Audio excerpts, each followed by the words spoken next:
kemudian Radio Dakwah Islamiyah Kota Malang, yang pada malam hari ini alhamdulillah kita berjumpa kembali dalam program kesayangan kita, yaitu The Show, Sharing Online with Ustadz Rifki Ja'far Tholib. Dan beliau sudah ada di hadapan kita semua. Assalamualaikum Ustadz. Waalaikumsalam warahmatullahi wabarakatuh. Bagaimana tentang Ranger hijau? Oh, yang di belakang saya ini. Nampaknya menjadi ikon. Aksesoris wajib ya. Aksesoris wajib. Kita sekarang berada di Kota Malang, Ustaz. Di mana ini markasnya Inna maqali rahmatan. Fallahu masyi. Ini ada pawangnya ini. Nah, ini. Bersama Randy. Ya, Randy ini pawangnya admin Kutab Al-Fatih Malang. Kan tadi kan ini kan Mak Randy ya. Kan itu Mama Gufron, ini Mak Randy kan. Oh iya, ada kemiripan. Ada kemiripan.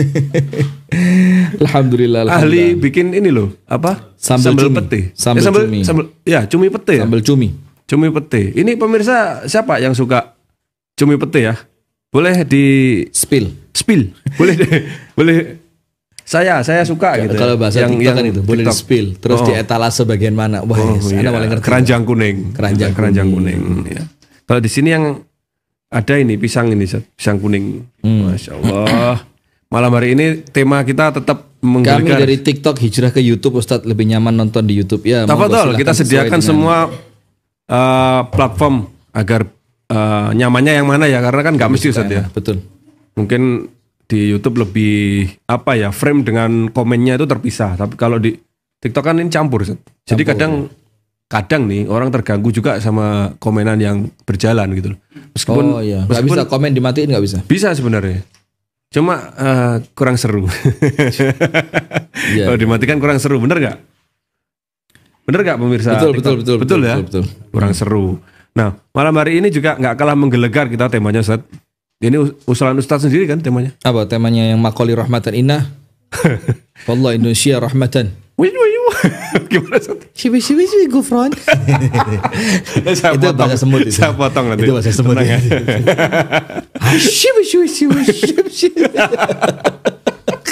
Dan nanti tahu enggak, anak kalau mau tidur tanya istri anak. Yang anak tonton itu live-nya Pondok Pesantren Unik Nusantara Pancasila. Loh, itu ada live ya? Live tiap malam. Jadi saya Dakwah TV kalah jauh. Waduh. Berat ini. Kita walaupun viewernya lumayan tapi live-nya jarang. Beliau tiap malam istiqomah live. Tapi TikTok nggak tahu, nggak kayaknya ya. Ada live-nya Mama Gufron. Jadi Ustaz, temanya adalah tetap cinta meski kau tak sempurna. Iya. Masya Allah. Ini seputar apa, Ustaz? Sebelum dimulai kita baca basmalah dulu bersama-sama. Bismillahirrahmanirrahim. Biasanya nggak pernah. Betul Ustaz, langsung aja Ustaz. Nah ini komennya nggak jalan ya saya. Coba dicek biar komennya nggak jalan. Baik, bismillahirrahmanirrahim. Pemirsa sekalian yang dirahmati dan diberkahi oleh Allah Subhanahu wa taala.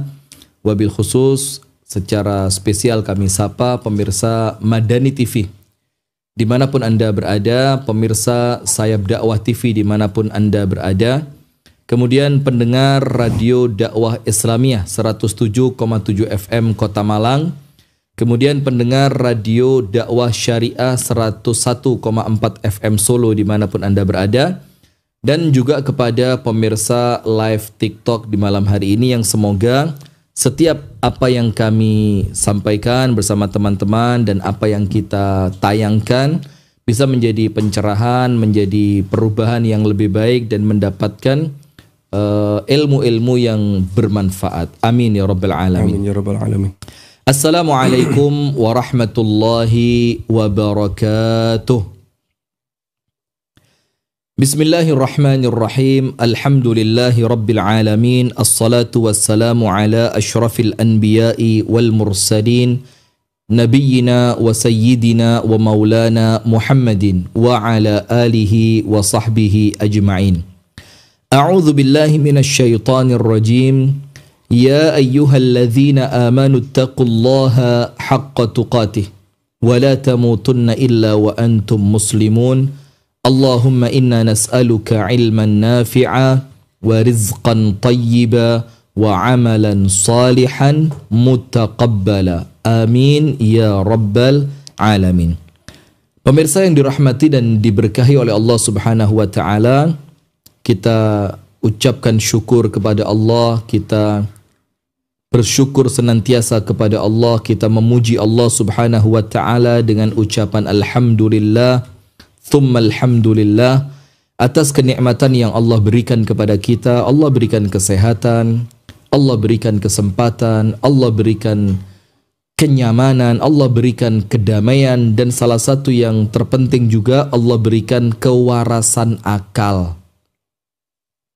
Kenapa kita bersyukur kepada Allah ketika Allah berikan kewarasan akal? Karena dengan akal yang waras, insya Allah salah satu dari alat untuk membedakan mana yang hak dan mana yang batil. Salah satu cara. Maka dengan akal yang waras ini, akal yang sehat ini bisa menjadikan kita memandang mana yang patut diikuti dan mana yang sekedar menjadi hiburan. Seperti yang sekarang lagi viral dan rame, dan kami meminta kepada pihak yang berwenang segera bersikap, segera menentukan fatwa, memberikan fatwa agar umat tidak terkecoh dengan munculnya fenomena inna maqali rahmatan fallah masyi. Fenomena apa itu? Aduh, temannya Randy tadi. Temannya Randy. Nah, maka dengan akal yang waras, insya Allah kita mampu membedakan mana yang patut diikuti, mana yang sekedar untuk hiburan, mana yang tenar sesaat. Dan tentu ini merupakan karunia Allah yang besar, dan tidak lupa kita bersyukur kepada Allah atas nikmat Islam dan nikmat iman. Yang Allah tidak karuniakan nikmat ini kepada semua orang, dan Allah berikan kenikmatan itu kepada kita tanpa mungkin kita pernah memintanya, tapi Allah Ta'ala mengkaruniakan iman dan Islam kepada kita. Di mana pemirsa yang dirahmati oleh Allah, iman dan Islam ini merupakan puncak pencapaian seorang manusia di dunia yang akan mengantarkannya untuk mendapatkan puncak pencapaian di akhirat, yaitu surga. Sebagaimana kita ketahui bersama, Nabiullah Yusuf alaihi salam di puncak-puncak pencapaian duniawinya, ketika Nabi Yusuf diangkat menjadi bendahara negeri Mesir, kemudian dia mendapati saudaranya semuanya kembali, dia mendapati orang tuanya kembali, dia mendapatkan penghormatan yang luar biasa. Dari semua pencapaian itu, Nabiullah Yusuf alaihi salam meminta kepada Allah sesuatu yang sederhana tapi luar biasa. Apa permintaannya? Nabiullah Yusuf alaihi salam berdoa kepada Allah, tawaffani musliman wa alhiqni bis salihin. Ya Allah, wafatkanlah hamba dalam keadaan muslim dan kumpulkan hamba bersama orang-orang yang saleh. Sehingga Nabiullah Yusuf alaihi salam mengajarkan kepada kita makna dari kalimat wala tamutunna illa wa antum muslimun. Jangan sekalipun kalian meninggal dunia kecuali dalam keadaan muslim, dan itu oleh Nabi Yusuf alaihi salam diejawantahkan. Diejawantahkan itu apa?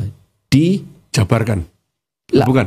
Diejawantahkan itu diwujudkan. Diwujudkan. Oh, iya. Di dalam doanya, yaitu doa Nabiullah Yusuf alaihi salam dengan mengucapkan tawaffani musliman, wafatkan hamba dalam keadaan muslim, wa alhiqni, dan pertemukan hamba, kumpulkan hamba, golongkan hamba bis salihin, bersama orang-orang yang saleh.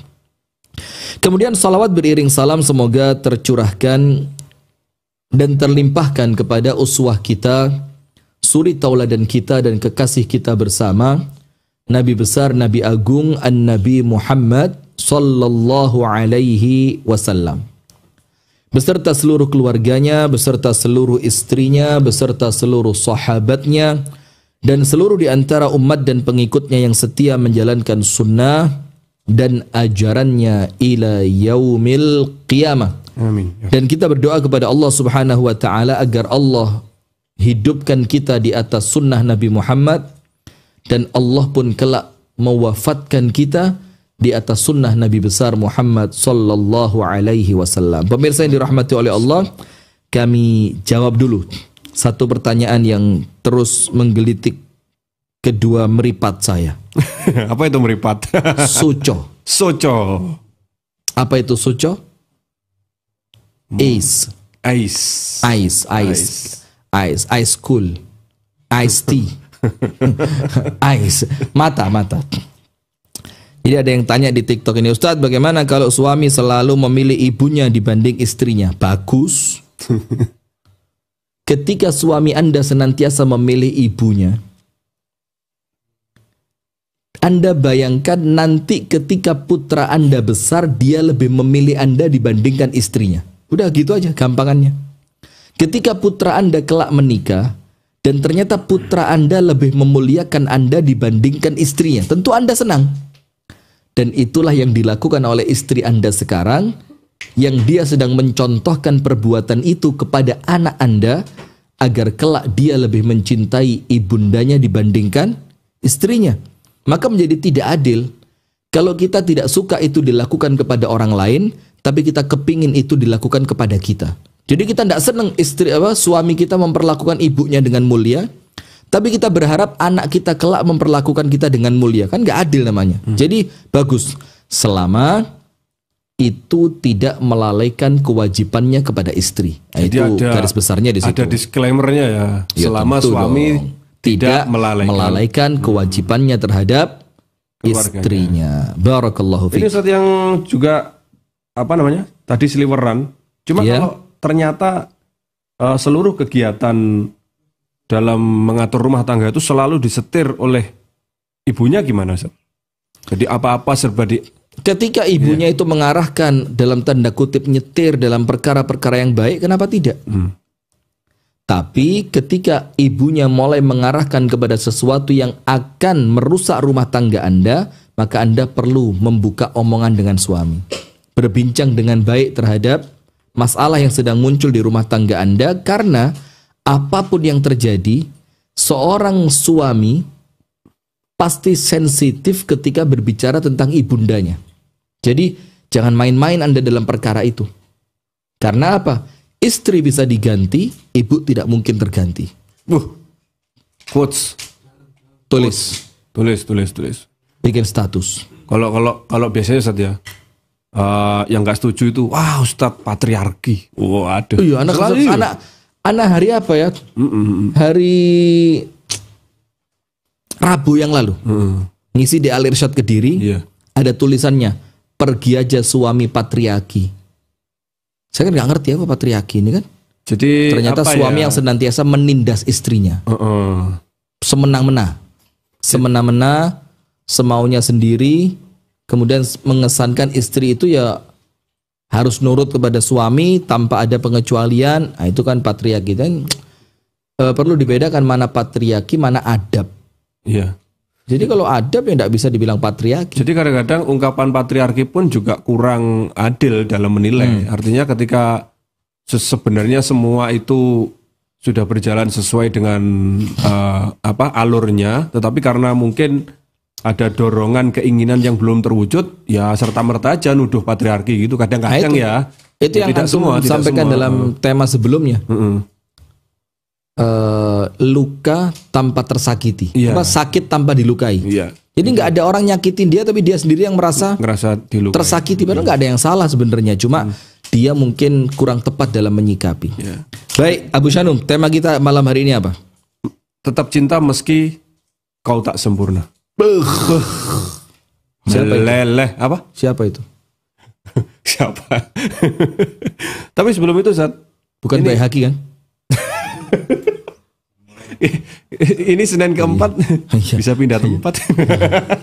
Udah. Itu tadi tolong yang ada suaranya itu ditit gitu. Tadi ada yang ini satu lagi yang sekarang lagi viral juga. Itu ada cek hotel. Bukan. Parah itu. Ini satu kejadian di sebuah kajian Ustadz yang cukup dikenal. Iya. Itu ada Ustadz Rifki ya? Ustadz Rifki dikenal di mana? Sembarangan. Di rumahnya Pak Bayaki tok ya. Ya, terus kajiannya gimana? Jadi ada ikhwan yang menyusup di barisan akhwat. Di barisan akhwat. Pakai busana muslim, pakai cadar. notabene-nya sebenarnya dia merasa bahwa dia perempuan, artinya dalam tanda kutip banci. Oh. Kan lagi rame nih dibahas. Sekarang yang bahasa yang lagi dimarakkan itu transpuan. Transpuan. Transpuan. Tapi Maharani enggak? Tadi ada bakso ya? Ada HT-nya enggak? Tidak komentar, terlalu beresiko. Gimana Iya, iya, tentang, iya, iya, tentang kejadian semacam itu? Yang Puan Maharani itu. Yang apa? Yang tadi nyusup di kajian. Nyusup. Nah, baik. Jadi begini pemirsa yang dirahmati oleh Allah, sambil saya minum. Maksudnya gini, Zat. Mungkin Oh iya, tisu. dianya merasa bahwa dia tetap merasa perempuan. Maksudnya orang luar ini. Jadi dia kayaknya tidak lebih- merasa mendolimi orang lain karena Iya. dia merasa dirinya perempuan gitu kan. Tapi secara jenis kelamin laki-laki. laki-laki. Maka dia masuk ke softnya perempuan ketika ada taklim gitu ya. Iya. Di taklimnya siapa kalau boleh tahu? Gak apa-apa sebut aja. Enggak apa ya? Karena zaman keterbukaan iya, saya. iya, iya. Ini bukan salah ustadznya kan? Bukan salah iya. ustadznya. Hah? Apa? Ayah kembar apa Ustadz Danan? Oh alah. Apanya kembar? Apa? Bener tuh Ustadz Danan ya?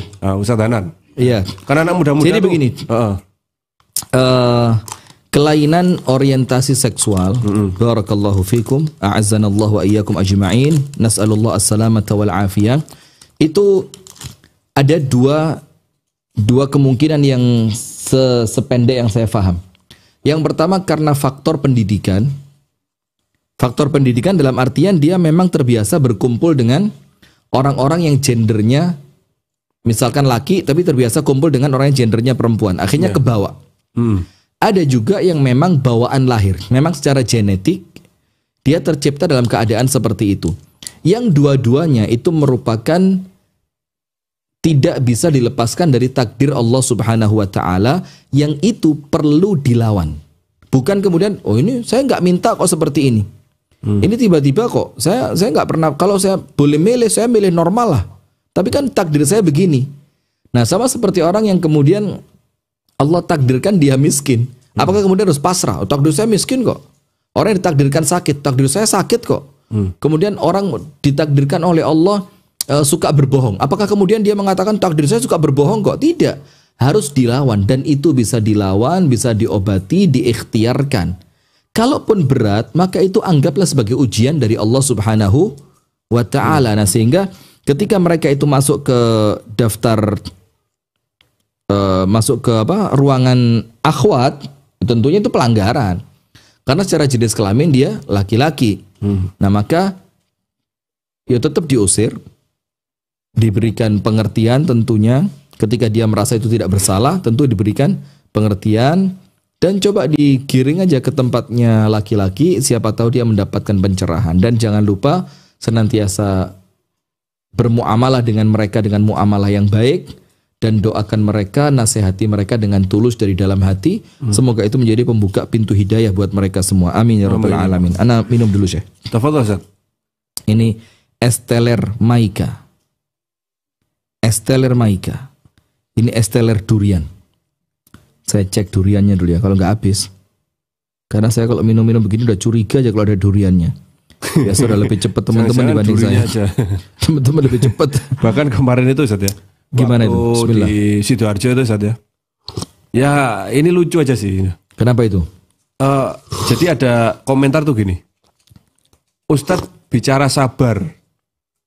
Ustadz yang nyuruh sabar padahal HP-nya punya 3. Jadi HP 3 itu HP-nya Ustadz, HP monitor sama Ini HP saya. ini HP saya nih. pecah-pecah.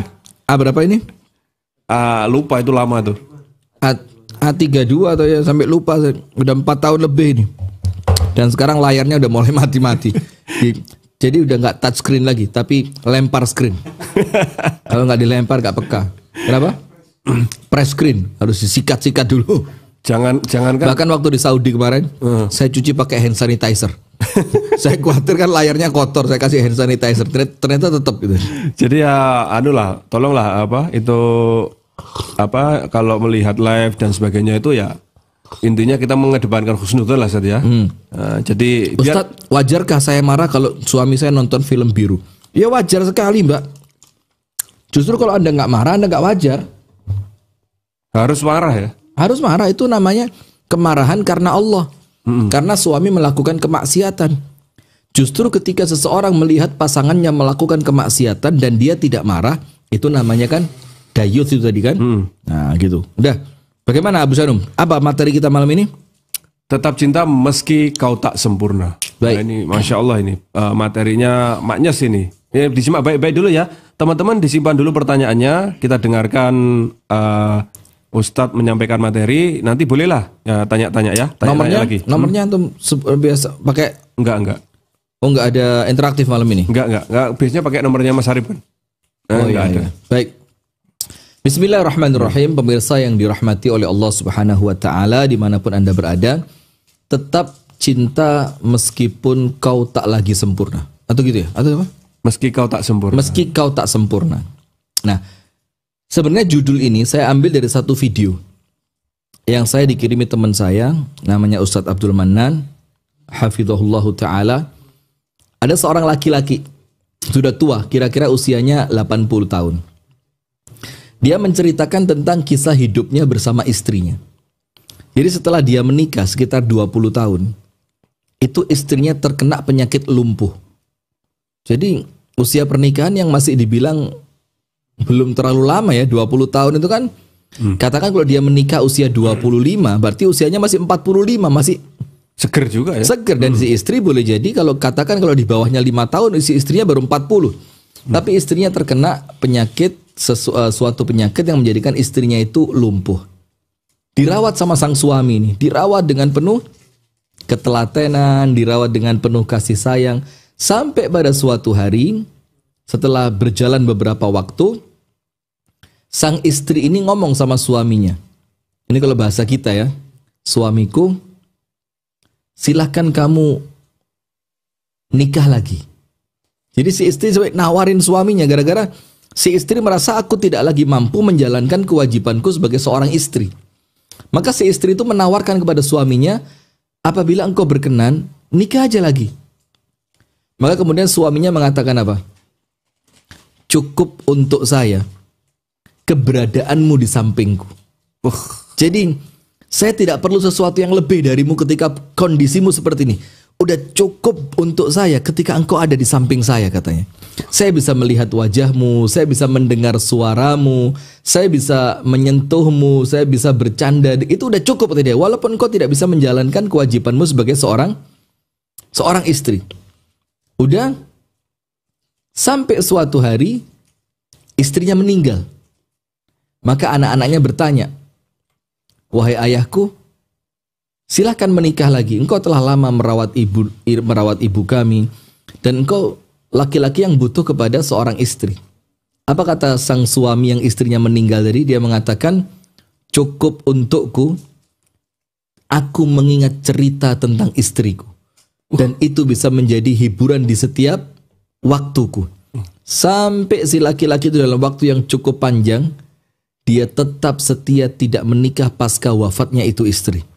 Nah, maka dari kisah yang singkat ini, tapi kemudian saya melihat bagaimana ekspresi ketika dia menceritakan, bagaimana kemudian air muka ketika dia berbicara, bagaimana mata yang sudah mulai berkaca-kaca ketika dia menceritakan istrinya tadi.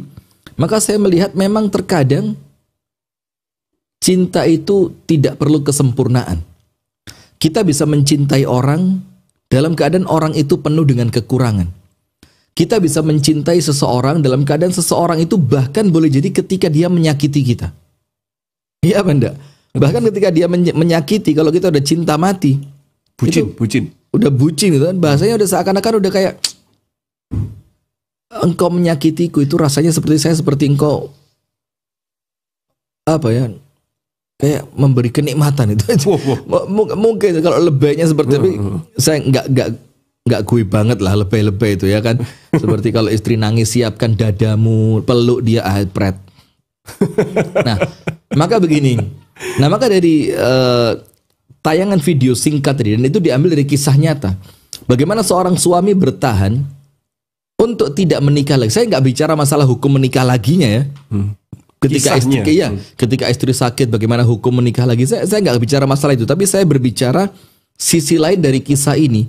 bagaimana ketulusan cinta seorang suami ini kepada istrinya, walaupun dalam keadaan istrinya tidak lagi melayaninya, tidak lagi melakukan kewajibannya. Justru sang suami yang full seharian, justru sang suami yang melayani istrinya.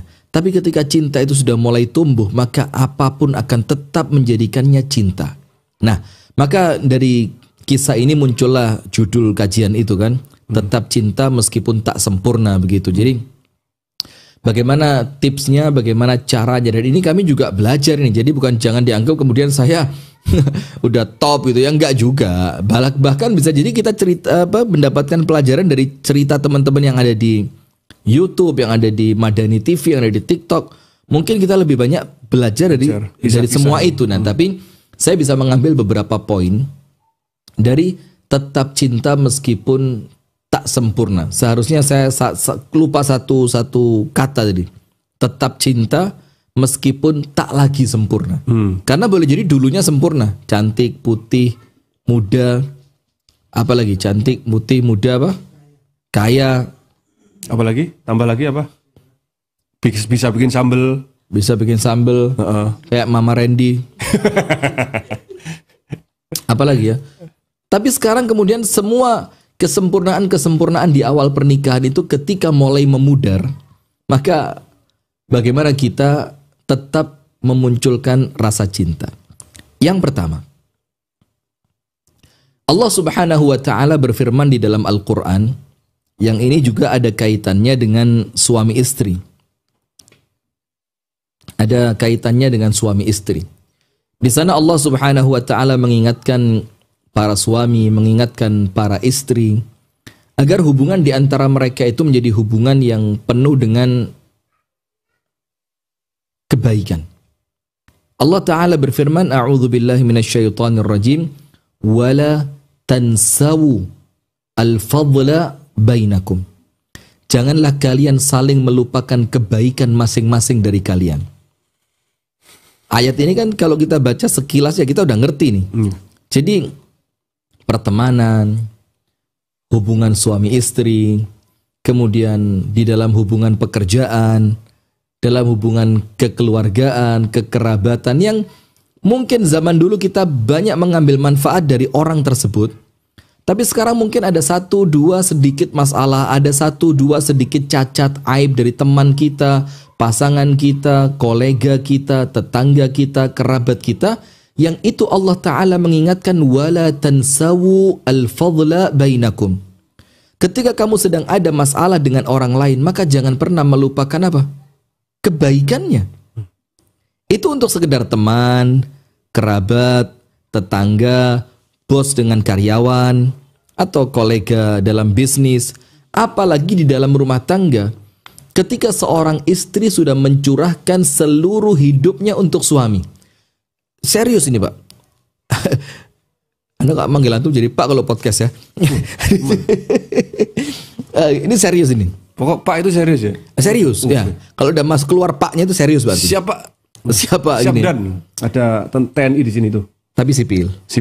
Kalau di rumah. Di rumah. Kalau di luar kan yang lain begini. Hormat komandan. Kalau di rumah dia yang hormat nyonya. Hormat nyonya, iya benar. Begini. Ini serius ini. Istri kita itu mau kita ambil dari rumah orang tuanya dalam keadaan sadar ataupun tidak, mereka datang untuk melayani kita. Coba, mereka mau sadar apa tidak? Normalnya istri itu, normalnya, saya bilang normalnya, saya kembali lagi lah, terlepas mau ngomong hukumnya melayani suami itu apa, hukumnya mencuci untuk istri bagaimana, hukumnya masak, itu udah lewat lah, masa-masa itu udah lewat. Tapi yang kita pahami sekarang adalah seorang istri itu dalam keadaan sadar ataupun tidak, mengerti ataupun tidak, ketika dia sudah mau dilamar oleh seorang laki-laki yang akan menjadi calon suaminya, dia sudah terfikir akan keluar dari rumah orang tuanya. Keluar dulu. Iya. Keluar dari lingkaran, zona nyamannya. Dari zona nyamannya. Dari tempat yang dia tidak pernah kenal sebelumnya, dari tempat yang asing untuknya, bahkan mungkin mengerjakan pekerjaan-pekerjaan yang tidak biasa dia kerjakan. Betul nggak Bayhaqi? Ya harus betul, awas antum enggak betul. Betul nggak teman-teman TikTok? Betul nggak? Jempol, kasih jempol. Coba teman-teman di TikTok, bener nggak ini? Siapa di sini para istri yang menerima lamaran dari calon suaminya dulu menjadi suami, itu sudah memikirkan resiko-resiko, ya Ustaz ya? Benar. Ini yang ngomong benar perempuan semua ini pasti. Bener banget, betul, benar, bener banget, betul Ustadz, Masya Allah. Bener sekali. Nah, artinya yang pertama dia udah yakin. Dalam keadaan mungkin dia di bawah alam sadarnya karena seneng ada laki-laki yang melamarnya. Tapi dia lupa ketika laki-laki itu melamarnya, maka engkau perempuan akan dikeluarkan dari rumah orang tuamu, akan dikeluarkan dari zona nyamanmu. Yang kedua, akan terfikir olehnya bahwa sekarang engkau punya tanggung jawab baru, yaitu melayani suamimu. Dalam Islam coba, tidak boleh menolak keinginan hubungan badan darinya. Kemudian tidak boleh mengangkat suara di hadapannya. Harus menjadi perempuan yang ketika dipandang senantiasa menyenangkan. Ketika diperintah senantiasa taat. Ketika suami pergi dia mampu menjaga diri, hati dan harta suaminya. Coba, artinya semua itu dia lakukan dalam keadaan senang hati, dalam keadaan ikhlas, dalam keadaan dia betul-betul menerima itu sebagai kodratnya sebagai wanita. Belum lagi ketika dia melahirkan. La haula wala quwata illa billah. Jadi keinget ini Ustaz, Ibunda Khadijah. Langsung berbesmili nih kalau mau melahirkan nih, waduh luar biasa udah. Apalagi ketika dia melahirkan. Mas Dian sudah berapa melahirkannya? 7. Sudah 7. Overlap ya. Gitu masih minta lagi. Ayo tat, iki bidan soalnya nerima mana kita cari. Ini mau ngapain lagi ini? Jadi keinget Ibunda Khadijah Ustaz. Gimana itu? Ibunda Khadijah itu kan ketika diperistri oleh Rasulullah sallallahu alaihi wasallam, itu dalam keadaan sudah mampu, sudah kaya, sudah luar mandiri biasa. Dan menjadi ratunya di suku Quraisy. Secara logika Ustaz, kalau bukan karena ingin melayani suami, berbakti kepada suami, ngapain? Semua udah punya, bisa dia capai dengan sendiri. Benar sekali. Ya. Teruskan dulu, masih ngunyah saya. Sudah itu. Masih ngunyah. Gak jadi nangis Ustaz. Nah, apalagi ketika kita melihat istri kita melahirkan. Mulai awal kehamilan saja. Ada perempuan-perempuan yang awal kehamilan yang ngidamnya itu dalam bahasa Inggris ya, ngidamnya itu. Bahasa Inggris apa Jerman itu? Ngidam itu bahasa Inggris apa? Jerman apa? itu. Makoli. Astagfirullah. Tobat ya akhi. Allahumma afwan akhi. Nah, maka artinya ada perempuan-perempuan yang di awal masa kehamilannya itu tidak bisa makan, senantiasa muntah-muntah, nggak nyaman untuk tidur, gampang masuk angin, badannya pegel-pegel semua. Baru nanti sampai naik bulan ke-3, bulan ke-6, bulan ke-8, semakin berat. Tapi dia menjalankan semua itu dengan penuh sukacita. Hampir jarang sekali kita ngelihat perempuan hamil sedih itu kan kalau kehamilannya dari suami yang sah, kemudian bahkan mungkin itu kehamilan pertama untuknya, itu rata-rata dengan penuh ceria begitu. Excited ya. Excited itu. Dalam keadaan tentu berat itu Pak. Berapa kilo coba? Anak pertama saya, Allah yahfadhu, semoga Allah menjaganya, itu lahir normal, beratnya 4,75. Luar biasa. Ya ndik sak bobotmu saiki lho. Itu barakallahu fi. Itu lahirnya normal dalam keadaan beratnya 4,75. Subhanallah. Nas'alullah salamata wal afiyah. Nah, maka dengan itu, dengan semua pengorbanan yang dia berikan, belum lagi dalam keadaan hamil, masih melayani suami. Suami mau berangkat kerja, dibuatkan kopi, dibuatin makanan. Belum lagi ketika dia itu kehamilan ke-3, ke-4, dia nyiapin anak-anaknya yang pertama, anak-anak yang kedua dalam keadaan mungkin hamil. Masih ada yang sebagian dalam keadaan hamil, ngerawat anak, nyuci pakaian. Coba, la haula wala quwata illa billah. Maka diingatkan betul oleh Allah Ta'ala, wala tansabu. Jangan lupakan al-fadla bainakum, keutamaan dan kebaikan di antara kalian. Nah, maka yang pertama, dia yakin akan keluar dari rumah orang tuanya. Yang itu pasti keluar dari zona nyamannya kan, di rumah orang tua. Anak perempuan saya cintai. Anak perempuan saya bahkan ketika dia mengatakan ulang tahun apa ini, nggak ada kue, nggak ada hadiah, nggak ada surprise. Jadi saya kan nggak tahu kalau dia ulang tahun kan. Tiba-tiba pulang sekolah kok cemberut, kenapa? Lama-lama dia nggak kuat kan, berdiri dia. ulang tahun apa ini? Dengan ekspresi anak-anak yang khas ya. Umur 6 tahun, Waduh. umur 6 tahun. Nggak ada makanan, nggak ada kue, nggak ada hadiah, nggak ada kejutan katanya. Ulang tahun gitu kan. Saya sayangi anak perempuan saya.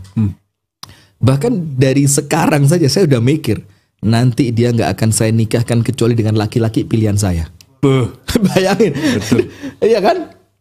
Baru Lu kan ngaku baru 2 tahun aja udah kerasa begitu. baru kemarin juga saya ngomong sama istri. Gimana itu? Pokoknya nanti kalau ada sudah waktunya ya ada laki-laki yang ngelamar gitu, pasti saya interogasi habis-habisan gitu.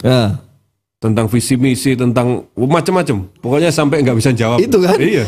Nah, kemudian perempuan yang oleh orang tuanya diseperti itu kan? Apa maknanya seperti itu kan? Diperlakukan seperti itu. Kemudian dia rela keluar dari rumah yang dia begitu nyaman di sana untuk dia mengerti bahwa keluarnya dia dari rumah itu untuk melayani suaminya.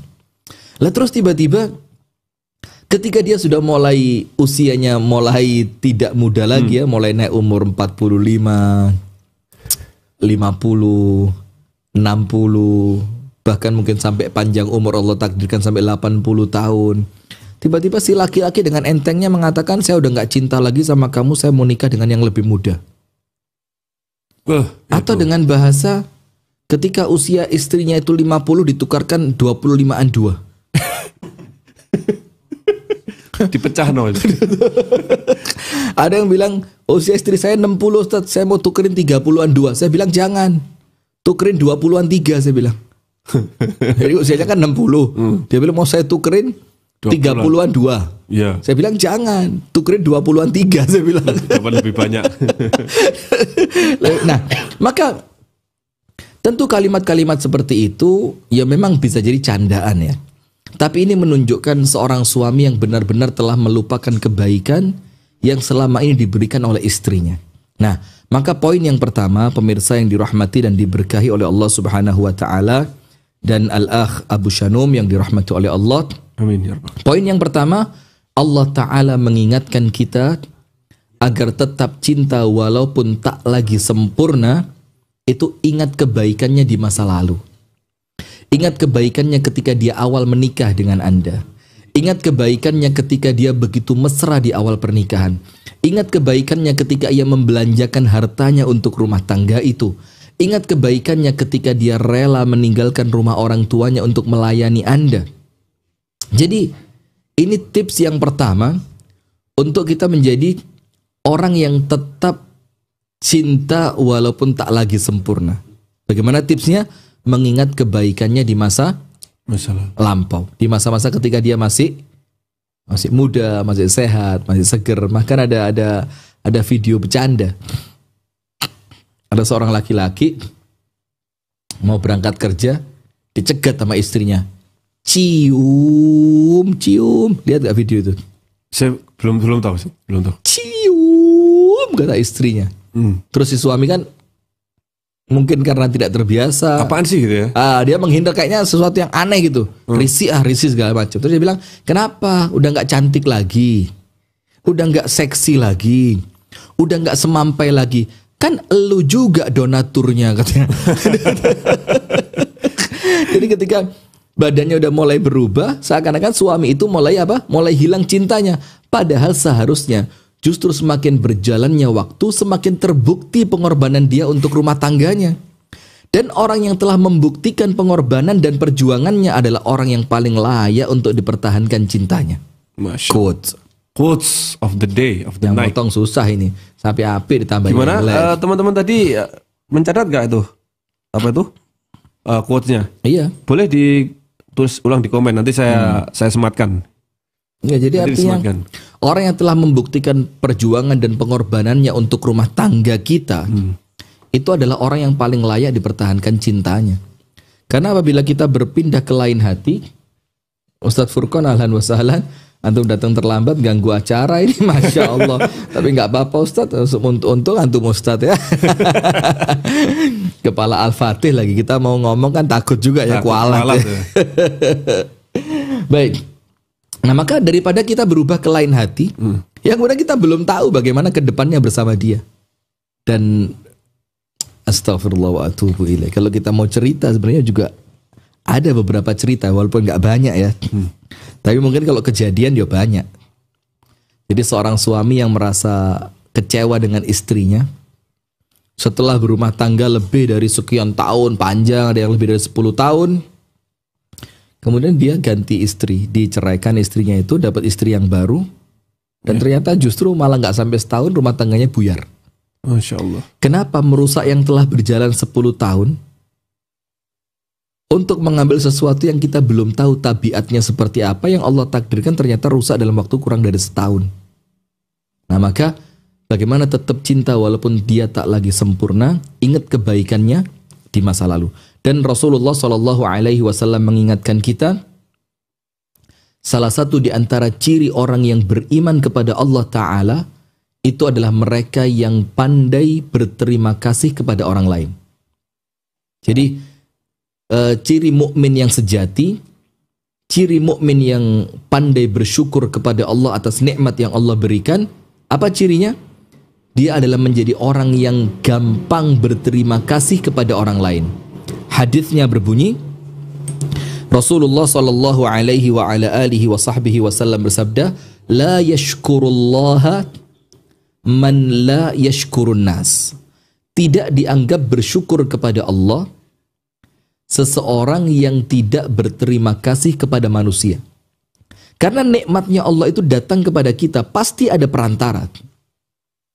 Maaf ya, nikmatnya punya anak, nikmatnya berhubungan suami istri, nikmatnya berumah tangga, nikmatnya tidur ditemani oleh pasangan, nikmatnya bangun tidur di sebelah kita ada pasangan. Itu semua nikmat Allah itu tidak datang kemudian jatuh dari langit. Tapi ada perantaranya, ada orang yang mau berkorban di sana. Nah, maka dikatakan dalam hadis ini tidak dianggap bersyukur kepada Allah, artinya kufur. Siapa mereka yang kufur itu? Orang yang tidak berterima kasih kepada manusia. Ah, itu poin pertama. Sekarang poin kedua. Bagaimana sahabat TikTok? Wah, ini enggak berhenti. Bagaimana ada komentar? Tapi ada satu ini saja. Bagaimana caranya join di grup WA? Lihat di profil, lihat di profil ada nomor WA-nya. Nanti langsung di chat aja, join grup gitu aja. Iya. Gimana antum mau bilang apa tadi? Jadi Ustaz, apakah juga karena rumah tangga kan juga bukan sesuatu hal yang remeh kan, tetapi mungkin karena terlalu biasa juga kadang orang itu meremehkan. Padahal di sana juga perlu adanya perencanaan Ustaz. Iya. Tentang visi misi dan sebagainya. Termasuk tadi ketika kita membahas tentang ketidaksempurnaan. Iya. Itu kan sesuatu yang berdasarkan cerita Ustadz tadi kan sesuatu yang sudah terjadi. Iya.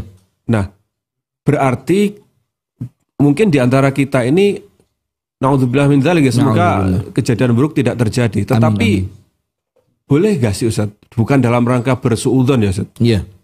Kita ada mulai sekarang ini memang harus menyiapkan hati apabila nanti suatu ketika di antara keluarga kita ada kejadian apa begitu. Ya bukan mendoakan, tetapi tapi kan kesiapan, antisipasi. Karena semua bisa terjadi kan. Karena resiko kita memilih dia sebagai pasangan kita. Antum masih ingat gak haditsnya Jibril kepada Nabi besar Muhammad SAW? Jadi wasiatnya malaikat Jibril kepada Rasulullah. Jadi malaikat terbaik menasehati Nabi terbaik. Maka tentu nasihatnya luar biasa. Nggak mungkin kalimat remeh-temeh. Salah satunya apa? Ahbib man syi'ta fa innaka mufariquhu. Kata malaikat Jibril alaihi salam mengingatkan Nabi besar Muhammad SAW. Cintai siapapun yang ingin engkau cintai. Semua yang kamu mau cintai, cintai. Tapi ingat, akan datang waktunya engkau berpisah sama dia. Nah maka dalam hadis yang lain dikatakan, ahbib habibaka haunan ma. Cintai orang yang kamu cintai sewajarnya. Asa an yakuna baghidaka yauman ma. Boleh jadi dia menjadi orang yang paling kamu benci pada suatu hari. Dan ini bukan cuma sekedar menjadi orang yang paling kamu benci. Boleh jadi kamu ditinggalkan olehnya atau meninggalkannya. Jadi artinya semua perkara-perkara yang bisa menjadikan rumah tangga itu baik harus difikirkan mulai awal menikah, bahkan sebelum menikah. Maka saya jadi ingat kita ngantar teman ta'aruf waktu itu. Wah, dia yang ditanya, saya yang deg-degan. Udah ta'arufnya di masjid gitu kan, ngakunya muridnya Ustadz Rifki gitu. Ini si calon istri pertanyaannya berat banget. Apa konsep rumah tangga yang akan Anda jalani? Waduh. Saya deg-deg, saya pikir astagfirullah. Gle, pinteran jawab. Saya ngomong dalam hati, ya Allah mudah-mudahan bisa jawab dia, ya Allah malu saya kalau dia gak bisa jawab, ya Allah. Ngawur jawabnya, mau muter-muter. Lah kok gelem sing wedok. Nonton Glee. Astagfirullah. Tapi udahlah ya. Dia fitness ini. Lagi rajin fitness lagi dia. Gym lagi. Semoga gak kecantol orang di fitness ya. Baik, itu poin yang pertama pemirsa. Jadi Allah mengingatkan kita wala tansawu al-fadla bainakum. Jangan pernah lupakan kebaikan orang lain. Dan ayat ini berbicara salah satunya tentang pasangan. Jadi ingat kebaikan pasangan kita. Yang dengan mengingat kebaikannya itu menjadikan kita merasa tidak tega untuk khianat kepadanya. Menjadikan kita minimal merasa orang seperti dia nggak layak disakiti. Yang kedua, kedewasaan di dalam rumah tangga itu perkara yang wajib dimiliki oleh seorang suami sebelum istri. Istri wajib dewasa, suami lebih wajib lagi dewasa. Istri wajib dewasa karena dia akan membimbing anak-anak kita. Dia yang boleh jadi 24 jam membersamai anak-anak kita. Maka saya mesti sampaikan berharap apa kepada perempuan yang mau diselingkuhi. Karena menjaga amanah kehormatan diri saja dia tidak bisa. Bagaimana dia akan diberi amanah untuk menjaga anak-anak kita? Paham gak sampai sini? Yeah. Jadi menjaga amanah diri yang tidak boleh disentuh kecuali oleh yang halal, itu dia nggak mampu. Mengontrol dirinya saja dia nggak mampu, apalagi disuruh ngontrol anak-anak. Nah, maka dengan itu yang saya titik beratkan kedewasaan di sini adalah kemampuan berpikir dengan matang. Sekarang beginilah, kemampuan berpikir dengan matang ini manusia normal dia akan tua. Dan normalnya manusia kayak kecuali Oma Titik Puspa ya. Katanya tambah tua tambah cantik katanya. Yang mana itu orangnya? Coba di spill fotonya di sini. Ini masalah lagi nih. Masalah nanti. Tapi kan untuk orang yang mampu berpikir matang dan dewasa, dia akan tahu normalnya manusia akan menua. Dan ketika seseorang itu menua, wa man nu'ammirhu nunakkishu fil khalq afala ta'qilun. Orang-orang yang kami panjangkan usianya, maka kami akan kurangi dari penciptaannya. Kami kurangi dari penciptaannya itu artinya telinga sudah mulai lemah, pandangan mulai lemah, kemudian kekuatan, kegesitan, kemampuan, bahkan kecantikan. Semuanya pasti apa? Bertambah atau berkurang? Berkurang. Nah, maka itu yang kami maksudkan di sini kedewasaan. Kita harus ngerti dari awal menikah, saya menikahi kamu bukan karena kecantikanmu, karena kecantikanmu akan pudar. Tapi saya menikahimu karena saya mengharapkan ada ridho yang saya dapatkan dari Allah dengan menikahimu. Atau kalau bahasa yang biasa kita sebut, saya menikahimu karena agamamu, karena akhlakmu, karena kebaikanmu, bukan sekedar karena apa? Fisik. Karena fisik adalah sesuatu yang bisa dibilang berubah, sangat cepat berubah. Sangat cepat.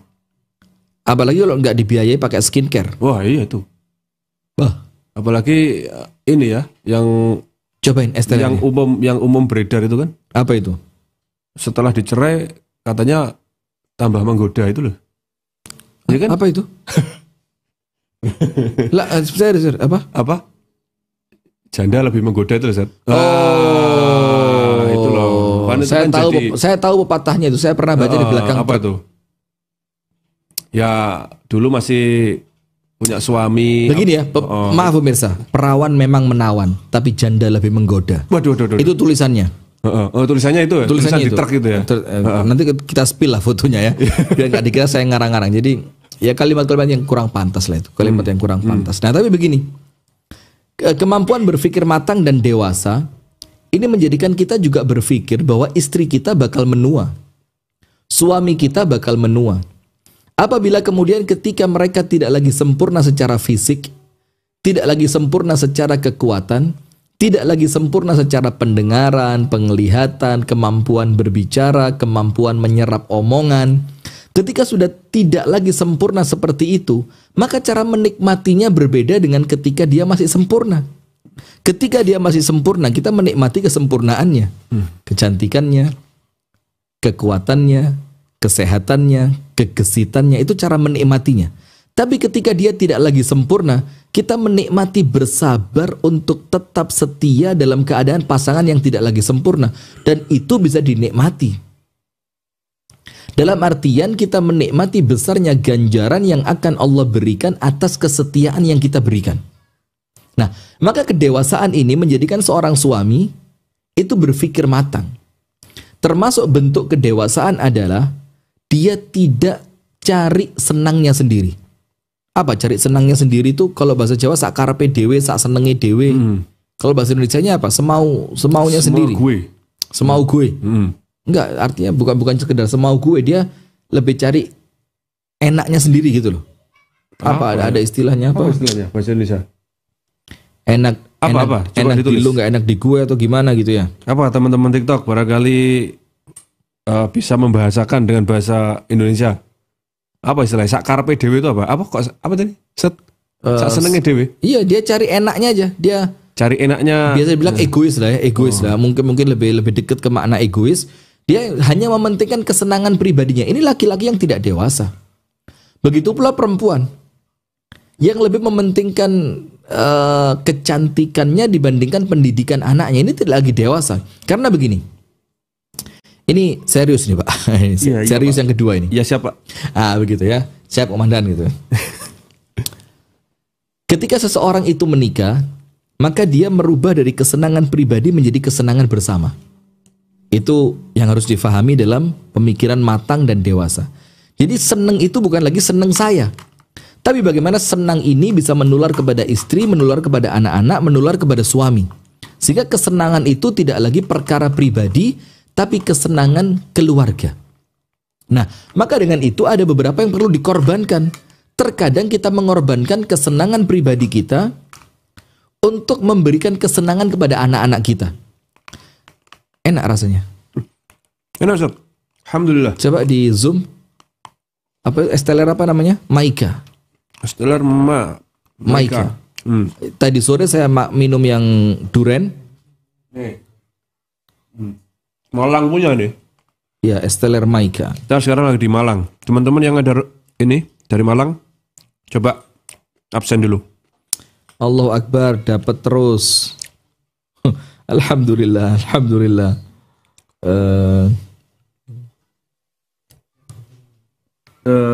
Gimana menurut apa ini? Ketika suami mengungkit-ungkit masa lalu. Nah ini Sat, ini masih aja ini. Jadi untuk pasangan-pasangan mungkin duda ketemu janda atau pokoknya yang punya masa lalu pernah hidup dengan yang lain itu. Bahkan lebih parah dari itu, kita pernah bikin tema itu. Ya. Mengulang kembali dari awal setelah terjadinya perselingkuhan. Iya. Ingat gak tema itu? Nanti insya Allah kita cek lah ya, kita carikan judulnya. Nah, begini maka artinya, kedewasaan itu adalah ketika kita sudah mampu meninggalkan kesenangan pribadi, tapi dengan pengorbanan kita meninggalkan kesenangan pribadi, mendatangkan kesenangan dari pasangan kita, supaya pasangan saya senang, supaya anak saya senang, supaya pasangan saya bahagia, supaya anak saya bahagia. Nah, ketika Anda sudah mampu melakukan itu, maka itulah seorang pasangan suami maupun istri yang dewasa. Ketika masih dalam rumah tangga senantiasa mikir kesenanganku pribadi, maka yang jadi korban bisa jadi istrinya, bisa jadi suaminya, bisa jadi anaknya. Ketika si suami melihat istri udah, saya mau ngomong kok nggak enak ya. Ketika seorang suami melihat istrinya udah gendut sekarang, nggak lagi langsing, semlohai, subur. Apa semlohai itu? Kita mau ngomong juga nggak enak. Kemudian dia tiba-tiba na'udzubillah min syarri dzalik. Dalam tanda kutip pemirsa, mungkin dia beli perempuan. Na'udzubillah. Na'udzubillah. Itu kan kesenangan pribadi yang dengan itu dia melupakan zaman baik-baiknya istri tadi. Atau si istri juga sama. Dia lebih mengedepankan kesenangan pribadinya. Misalkan dia lebih senang senam, arisan. Dalam keadaan dia biarkan anaknya diasuh oleh asisten rumah tangga di rumahnya. Dalam keadaan anak itu perlu sentuhan dari ibundanya. Nah, maka saat itu Anda sedang tidak dewasa. Nah, sekarang apa kaitannya kebaikan dan kedewasaan berpikir itu dalam tetap cinta walaupun tak lagi sempurna? Ingat gak ayat yang sering kita baca? Hal jazaul ihsani illal ihsan. Bukankah balasan kebaikan itu adalah kebaikan yang serupa? Kemudian di dalam hadis dikatakan al jazau min jinsil amal. Balasan itu senantiasa serupa dengan amalannya, senantiasa sesuai dengan amalannya. Nah, maka sekarang ketika Anda sudah mulai berkorban untuk rumah tangga, maka Allah akan jadikan pasangan Anda pun berkorban untuk rumah tangga Anda. Ketika Anda sudah mulai mengorbankan kesenangan pribadi untuk kesenangan keluarga, maka Allah akan bikin Anda senang dengan caranya Allah Subhanahu wa Ta'ala. Ketika Anda membahagiakan orang lain dengan cara Anda sedikit berkorban tentang kebahagiaan Anda, maka Allah akan bahagiakan Anda dengan caranya. Dan itulah rumah tangga. Sebagaimana seni mengalah, masih ingat pertemuan sebelumnya? Jadi bukan sekedar yang penting saya bahagia. Tapi coba dibalik sekarang. Yang penting pasangan saya bahagia. Yang penting anak-anak saya bahagia. Yang penting rumah tangga saya utuh. Nah, maka dari situ pemirsa, memunculkan di dalam tema ini tetap cinta walaupun tak lagi sempurna. Karena apa? Karena kita ini ingin menjadi seseorang yang dewasa. Kita ngerti dari awal menikah, dia bakal tua. Dia bakal lemah. Apalagi seperti yang Abu Shanum tadi sampaikan, ada kemungkinan dia bakal sakit. Ada kemungkinan dia bakal pergi meninggalkan. Ada kemungkinan dia bakal meninggal dunia. Nah, maka semua kemungkinan itu difikirkan sejak awal agar Anda bisa membangun komitmen bersamanya. Itu poin kedua. Tipsnya. Jadi yang pertama ingat, jangan melupakan kebaikan pasangan. Masya Allah. Poin kedua, harus dewasa. Berpikir dengan matang dan sempurna. Bahwa pasangan itu tidak terus muda, tidak terus cantik, tidak terus tampan, tidak terus kuat, tapi ada masanya kekuatannya akan berkurang, kesehatannya akan berkurang, kecantikannya, ketampanannya semua akan berkurang. Nah, maka untuk mempersiapkan itu, fikir dewasa bahwa memang saya hidup bersama pasangan yang akan tua dan akan berkurang kecantikannya dan kesempurnaannya. Poin ketiga, dan ini saya rasa salah satu poin yang penting di malam hari ini. Atau ada yang perlu dibaca dulu? Kita mau baca 2 pertanyaan dulu ya dari teman-teman TikTok ini yang udah nggak berhenti nulis pertanyaan. Sebentar, mana ini? Ustadz, apa zikirnya untuk menghilangkan rasa sakit hati kepada pasangan? Ada satu zikir yang dikatakan oleh An-Nabi sallallahu alaihi wa ala alihi wa sahbihi wasallam, itu bisa meredakan kesedihan, meredakan kekecewaan, meredakan sakit hati, yaitu la haula wala quwwata illa billah. Perbanyak mengucapkan hauqalah. Kalimat la haula wala quwwata illa billah, la haula wala quwwata illa billah. Kenapa kalimat itu bisa menenangkan? Karena kita sedang mengembalikan semua urusan kita kepada Allah. Ketika semua urusan itu kita kembalikan kepada Allah, wa may yatawakkal 'ala Allah fahuwa hasbuh. Barang siapa yang bertawakal kepada Allah, maka Allah akan mencukupinya, menyelamatkannya. Jadi zikirnya itu ada zikir yang lain, la ilaha illa anta. Ini zikirnya Nabi Yunus ketika ditelan oleh ikan paus. La ilaha illa anta subhanaka inni kuntu minadh zalimin. Kita bertawasul dengan kalimat tauhid la ilaha illa anta. Kemudian kita bertawasul dengan mengucapkan pujian kepada Allah. Subhanaka, maha suci engkau ya Allah. Kemudian kita bertawasul dengan mengakui diri kita ini orang yang penuh dengan kezaliman. Inni kuntu minadh dhalimin, maka itu akan menghilangkan gundah gulana di dalam hati. Juga ada doa yang lain, Allahumma inni abduka ibni abdika ibni amatik nasiyati biyadik madhin fiyya hukmuk adlun fiyya qada'uk as'aluka Allahumma bikulli ismin huwa lak sammaita bihi nafsak aw anzaltahu fi kitabik aw 'allamtahu ahadan min khalqik aw ista'tharta bihi fi 'ilmil ghaibi 'indak an taj'alal qur'anal 'azima rabi'a qalbi wa nura sadri wa jala'a hammi wa dhahaba huzni. Maka dengan zikir itu Rasul katakan tidaklah Allah akan menghilangkan dari hatinya keburukan-keburukan dan Allah gantikan dengan kebaikan. Wallahu taala a'lam bissawab. Satu lagi Ustaz ya. Naam. Sebelum poin berikutnya. Ustaz, saya mau bertanya gimana caranya agar hati tenang dengan kabar banyaknya kejadian perselingkuhan. Saya takut dengan itu. Saya juga takut. Sebenarnya takut Ustaz. Takut lah. Takut. Takut apa? Takut mati. Takut Randy. Tafadhol Ustaz. Sketsakan Ustaz. Lanjut Ustaz Furqan, Masya Allah. Baik. Pemirsa Madani TV dimanapun Anda berada, ini pertanyaannya juga menarik ini. Artinya bagaimana sikap kita ketika mulai muncul rasa takut dengan maraknya berita perselingkuhan. Tidak ada cara terbaik untuk melindungi diri kecuali dengan meminta perlindungan kepada Allah Subhanahu wa taala. Karena apabila kita memohon perlindungan kepada Allah, maka Allah adalah zat yang maha kuat. Allah adalah zat yang maha perkasa. Allah adalah zat yang maha mampu melakukan segalanya. Ala kulli syai'in qadir. Allah maha mampu. Maka memohon perlindungan kepada Allah Subhanahu wa taala. Bagaimana cara memohon perlindungan kepada Allah? Nomor satu, dengan memperbanyak beribadah. Nomor dua, dengan mengistiqomahkan zikir. Dan yang paling utama, zikir pagi dan petang. Dan yang ketiga, senantiasa menjaga diri dengan ikhtiar manusiawi, secara manusiawi dari pergaulan-pergaulan yang tidak baik. Dan yang terakhir, senantiasa menjalin komunikasi yang baik dengan pasangan. Wallahu ta'ala a'lam bisawab. Baik, atau ada lagi enggak? Kita lanjutkan. Banyak Ustaz kalau lanjut. Coba. Kita dilanjut dulu atau gimana? Ya, coba satu lagi. Satu lagi. Sebentar. Yang sesuai dengan materi kalau ada, biar lebih pas. Masya Allah. Ini. Nah ini, Ustadz, gimana hukumnya menanggapi suami yang pelit ke istri dan malah menyuruh istri bekerja kalau pengen nafkah?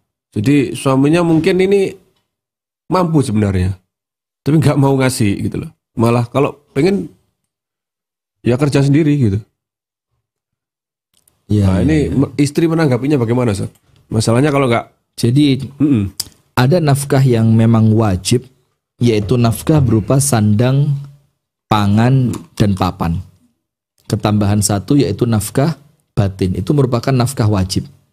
Yang ketika seorang istri tidak mendapatkan itu, seorang istri berhak untuk menuntutnya ke pengadilan agama. Atau bahkan bisa jadi sampai mengajukan khulu', permohonan cerai. Nah, tapi ketika nafkah yang Anda minta sekedar nafkah untuk tambahan, hanya untuk jajan, sesuatu yang mungkin tidak termasuk sesuatu yang penting lah, bukan termasuk kebutuhan primer, maka tentu suami berhak untuk menolak selama perkara-perkara primer oleh suami telah dicukupi.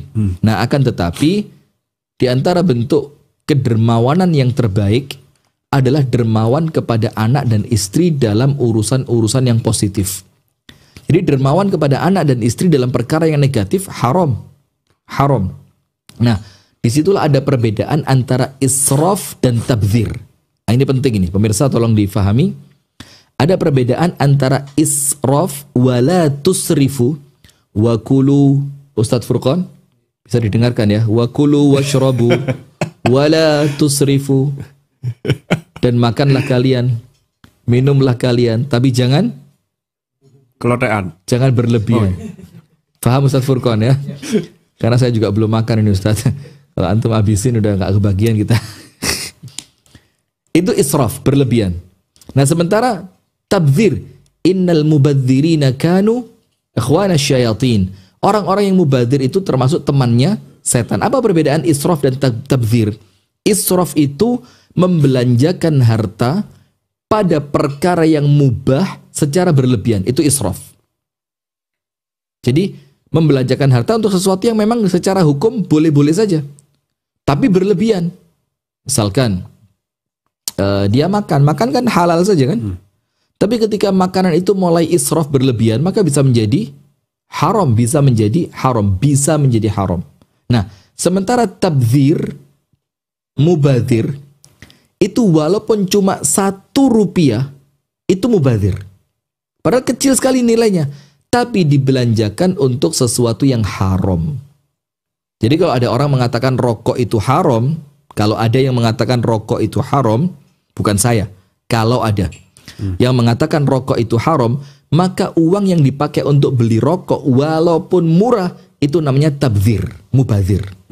Karena membelanjakan harta pada sesuatu yang haram. Atau gampangannya beli, bahasanya kalau dibilang petasan haram juga, maka walaupun cuma 500 rupiah, tapi ketika petasan itu dihukumi haram, maka 500 rupiah itu uang yang kita tabdzir, yang kita mubadzirkan. Nah, maka seorang suami ketika sudah memenuhi kebutuhan primernya istri, maka cukup.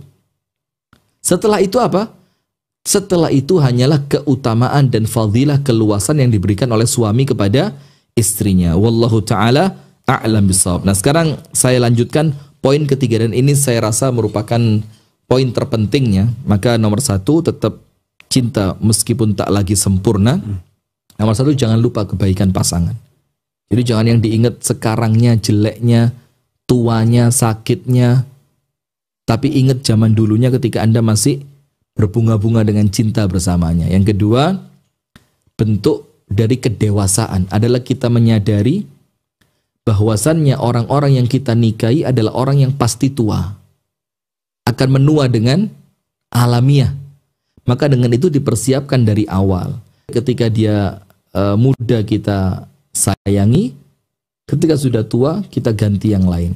Nah, kalau muda kita sayangi, kalau tua kita curangi. Wah, itu. Gimana Ustaz? Biar nanti bisa ini kalau di TikTok kok ada suaranya ini. Langsung gitu.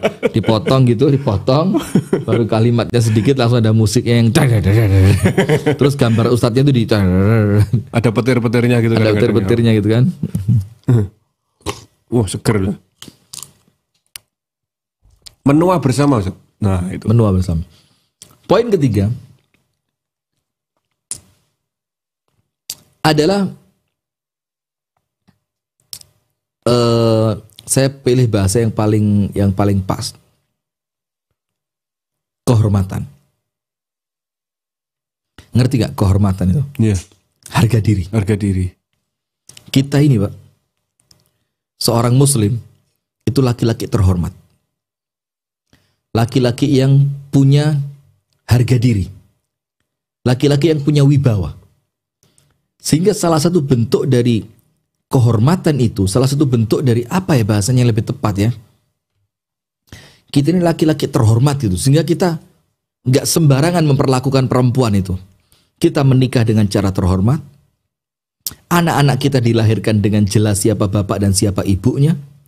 Anak-anak kita nafkahi dengan harta yang jelas kehalalannya. Anak-anak kita didik dengan pendidikan yang baik. Itu menunjukkan kehormatan. Kalau bahasanya itu harga diri, wibawa, harga diri, wibawa. Maka kita menikah dengan penuh dedikasi. Kita bertemu dengan orang dalam hubungan yang penuh dengan tanggung jawab. Nah, maka kehormatan inilah yang menentukan apakah kita bisa mencintai mereka walaupun mereka tak lagi sempurna. Kalau Anda laki-laki yang terhormat, maka ingat satu hadis dari An-Nabi SAW ketika An-Nabi SAW bersabda,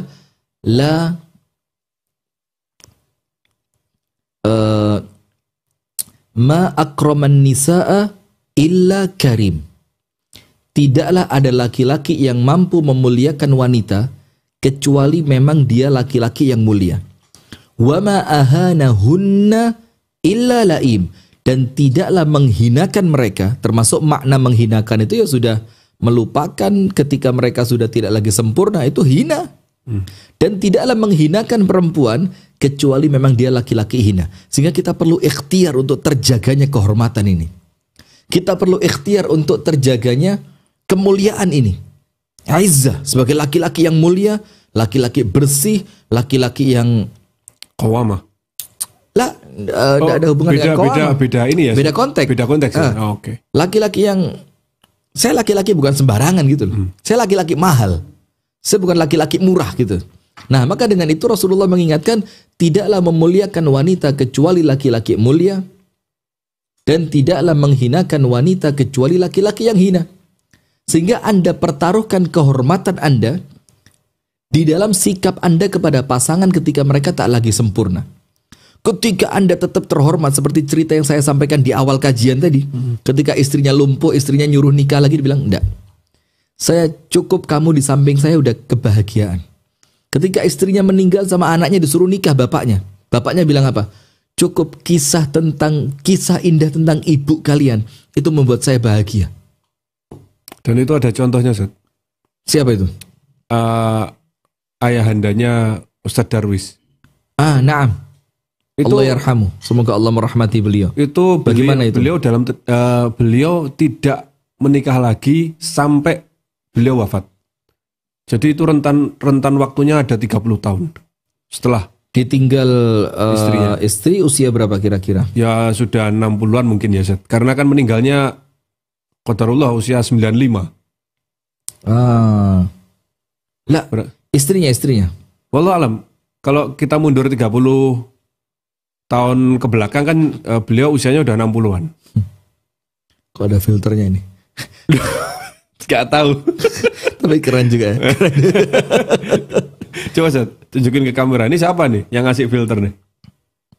Keren gak? Boleh juga. TikToknya Masya Allah memang. Luar biasa. Baik. Kita lanjutkan ya. Iya. Artinya begini pemirsa. Di sini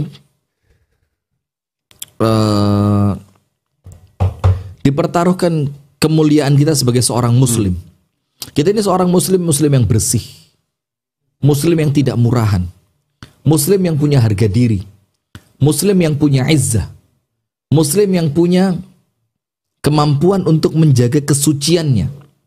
Nah, maka salah satu di antara kemuliaan-kemuliaan itu berkaitan dengan sikap kita kepada istri kita, secara umum kepada pasangan kita, bagaimana kita tetap amanah, tetap setia, tetap hormat, tetap respect, dalam keadaan ketika mereka sudah tidak lagi sempurna.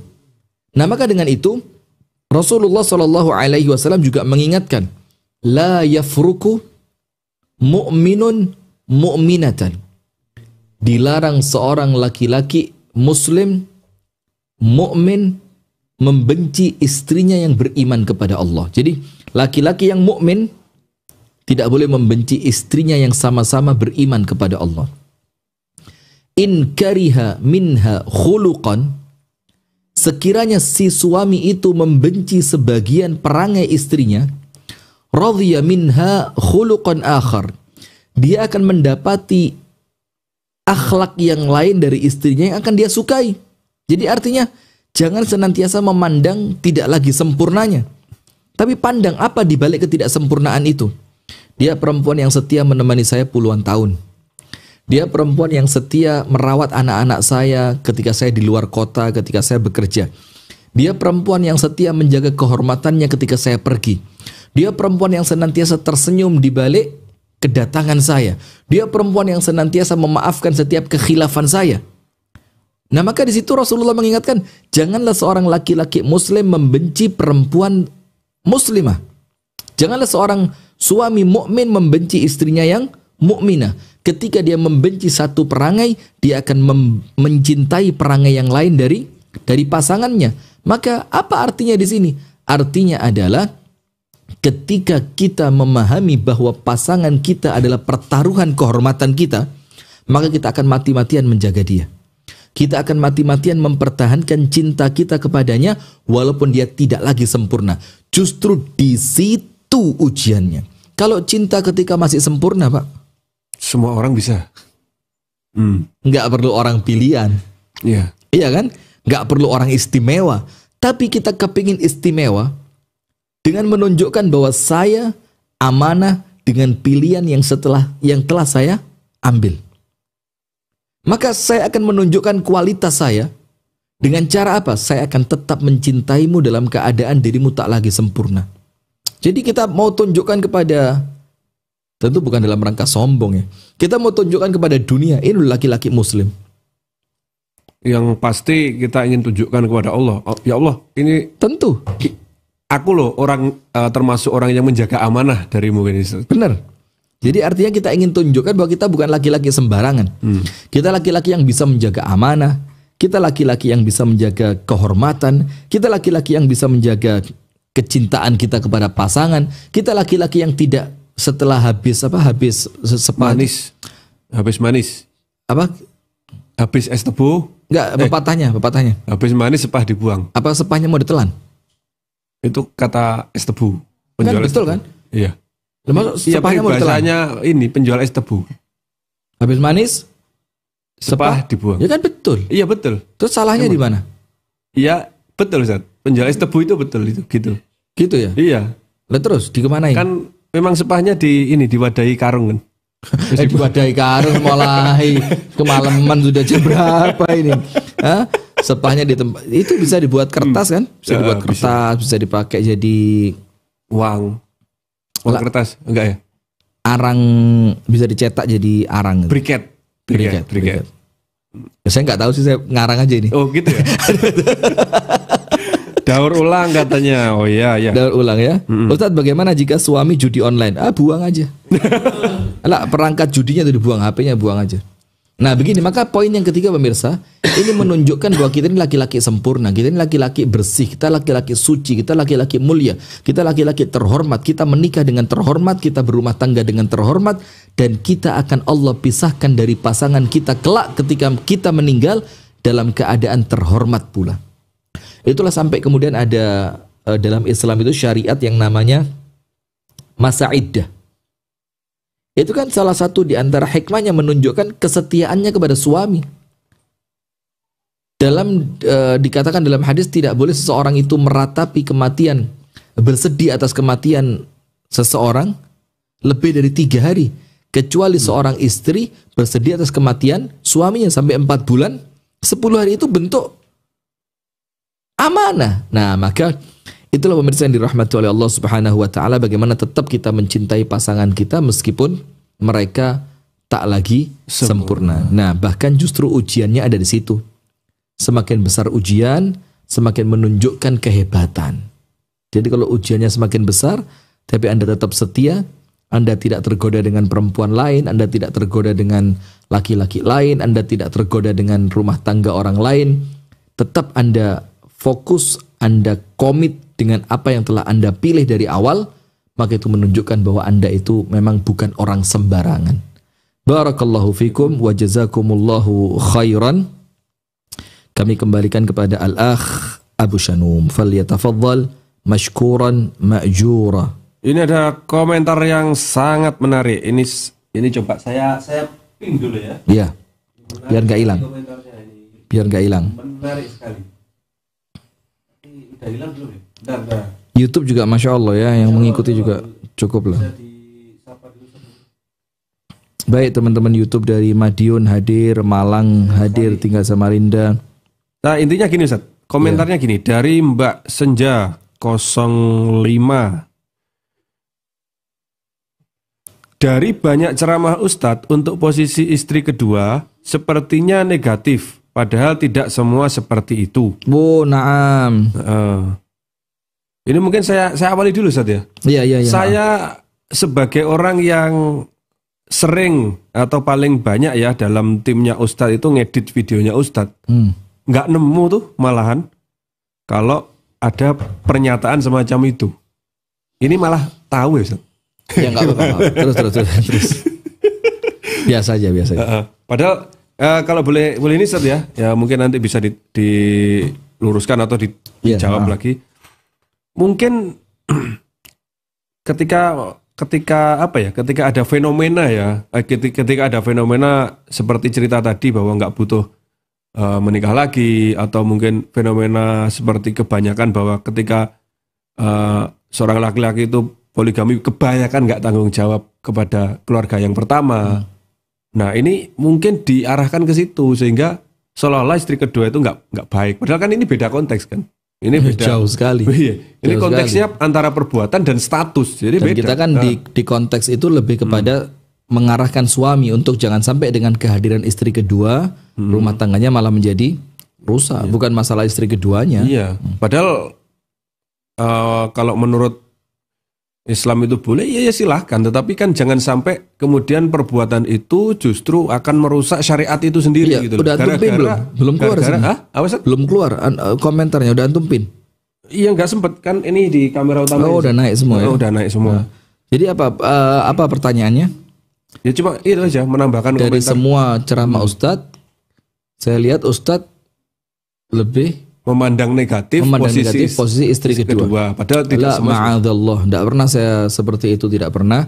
Karena kami sendiri senantiasa berceramah di depan ibu-ibu, entah di Malang ataupun di Pare ataupun di Kediri, bahkan di tempat-tempat yang lain seperti kemarin di Surabaya, kemudian di Lamongan. Itu kami senantiasa menguatkan. Saya kalau ada istri kedua datang untuk curhat, Ustaz, saya bilang apa? Jangan kalah. Bukan dalam artian mengalahkan istri pertama. Tapi saya bilang, jangan kalah dengan setan, pertahankan rumah tanggamu. Begitu pula ketika istri pertama yang datang, dibilang, Ustadz, suami saya nikah lagi tanpa sepengetahuan saya. Saya bilang, jangan kalah sama istri keduanya. Kamu harus menang, dalam artian, jangan kamu yang mundur. Kalaupun ternyata harus ada yang mundur gitu loh. Nah artinya, tidak pernah kami punya statement berkonotasi negatif terhadap istri kedua. Tapi, tolong difahami, berbeda keadaan antara hadirnya istri kedua dengan hadirnya selingkuhan. Itu berbeda. Kalau hadirnya wanita ketiga sebagai teman selingkuh, itu na'udzubillah min syarri dzalik, saya rasa tidak ada seorang pun berakal sehat, jangankan beragama, berakal sehat, yang kemudian memandang itu positif. Iya kan? Iya. Nah mungkin yang Anda bayangkan ketika saya berbicara tentang perselingkuhan. Iya. Jadi perselingkuhan berbeda. Harus digarisbawahi bahwa poligami bukan selingkuh. Tetapi ketika seseorang itu melakukan pernikahan kedua, ketiga dan seterusnya diawali dari selingkuh yang ketahuan, ini yang bahaya. Itu termasuk yang kita sampaikan waktu di Kediri kan, di rumah Pak Iskandar itu, apa yang kita harapkan dari perempuan yang mau diajak berselingkuh begitu kan? Nah, tapi kemudian ada yang salah paham, dianggap Ustadz menutup pintu tobat, Allah aja maha penerima tobat. Ini konteksnya beda lagi.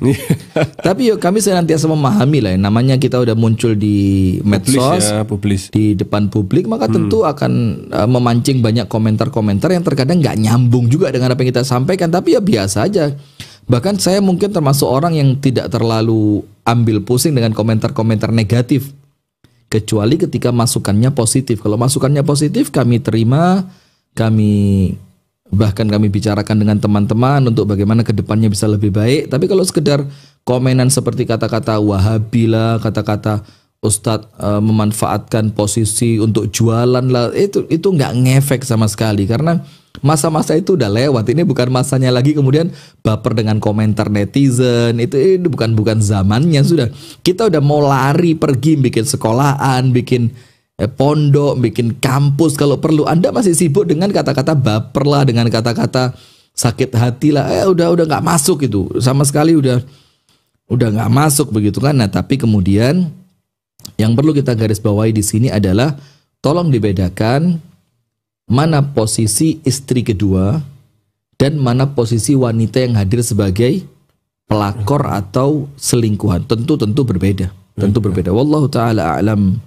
Habis ini kita Ustaz ya, jawab-jawab dulu teman-teman boleh, di TikTok. Setelah kita tutup dulu sesi live YouTube. Ya.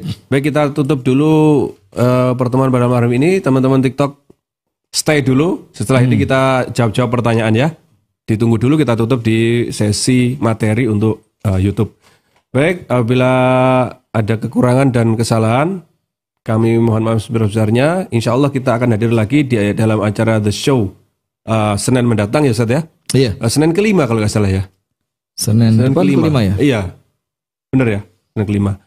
Dan semoga kita istiqomah dengan judul yang tidak kalah menarik. Allahumma amin. Kita tutup dengan doa kafaratul majelis. Subhanakallahumma bihamdik, asyhadu an la ilaha illa anta, astaghfiruka wa atubu ilaik. Assalamualaikum warahmatullahi wabarakatuh.